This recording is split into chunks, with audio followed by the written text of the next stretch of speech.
अब हम यहाँ पे डिस्कस करेंगे एक्सरसाइज नंबर 10.2 में जो क्वेश्चन नंबर फर्स्ट है।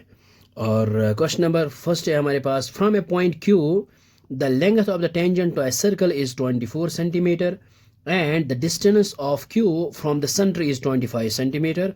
The radius of the circle is, और हमने यहाँ पे फाइंड करना है रेडियस ऑफ सर्कल।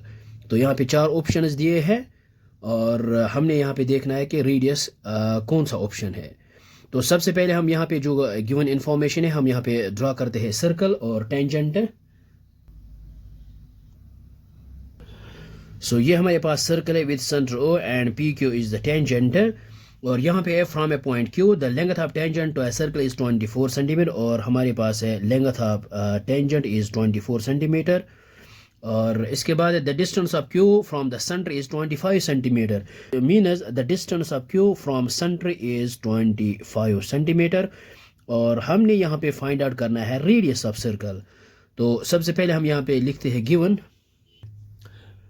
ये हमने यहाँ पे लिखा है given a circle with center O in which PQ is the tangent and OP is radius, also PQ equal to 24 centimeter and OQ is equal to 25 centimeter।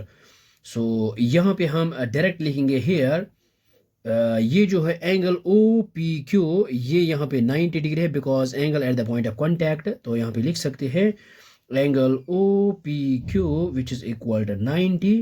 So angle at the point of contact. So ये हमने यहाँ पे लिखा है angle at the point of contact. Therefore ये जो triangle है O P Q is a right triangle.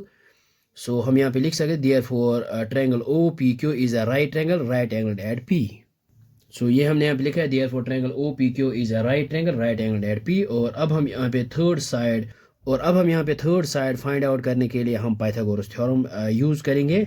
So by Pythagoras theorem, और वो होता है हाइपोटेन्यूज स्क्वायर। सो 90 अपोज जो है वो हाइपोटेन्यूज मीनस ओ क्यू का whole square which is equal, और बेस यहाँ पे पी क्यू का होल स्क्वायर प्लस और है परपेंडिकुलर मीनस रेडियस है यहाँ पे ओ पी का whole square perpendicular. So O Q जो है वो है हमारे पास 25 होल स्क्वायर और पी क्यू है यहाँ पे 24 whole square plus O P हमने यहाँ पे फाइंड आउट करना है, इसको यहाँ पे एज इट इज रखते हैं। सो 25 स्क्वायर ये आएगा 625 विच इज़ इक्वल 24 इंटू 24 ये आएगा 576 प्लस आएगा यहाँ पे ओ पी का whole square as it is.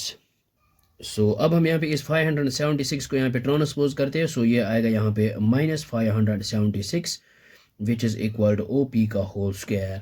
सो ये आएगा यहाँ पे 625 माइनस 576 ये आएगा यहाँ पे 49 which is equal to O P का होल स्क्वायर।